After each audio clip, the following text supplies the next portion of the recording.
जब पापा पेन्हिले पियर धोती हो, बेटी देखी डेराइले। जब भैया पेन्हिले पियर धोती हो, बहिना देखी डेराइले। काहे लागिए पापाजी पियर धोती पहिरेली है, के कारा हो खेला बिया है।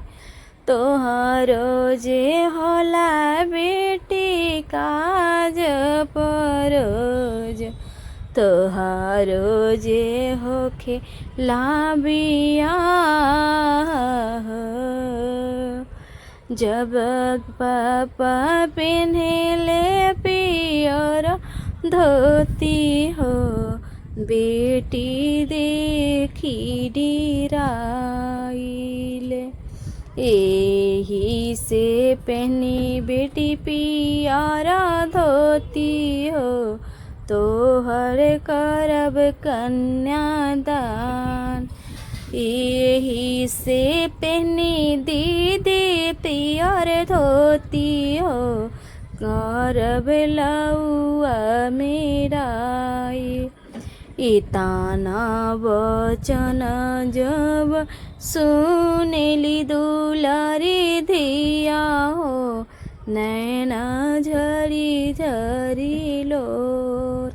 इताना वचन जब सुनेली दुलारी बहिना हो, नैना झरी झरी लोर। किया हमरनी पाप चोरनी सी चटनी, किया हाई कुला वाकी नसनी तोहार। किया हमरनी पाप चोरनी सी चटनी, किया कुलवा नसनी तोहार। भैया के रखला पाप अपनी महलिया, हमें काहे भेजला देश दूर। भैया के रखला पाप अपना महलिया, हमें काहे भेजला दूर देश।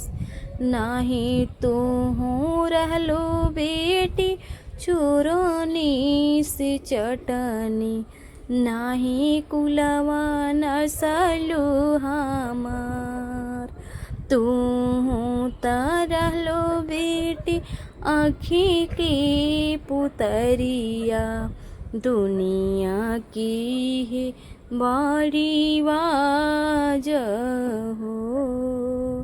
भैया तहूँ है बेटी दीपक, तू त शोभिलु ससुराल। भैया तहावे बेटी कुलवा के दीपक, तू शोभिलु ससुर।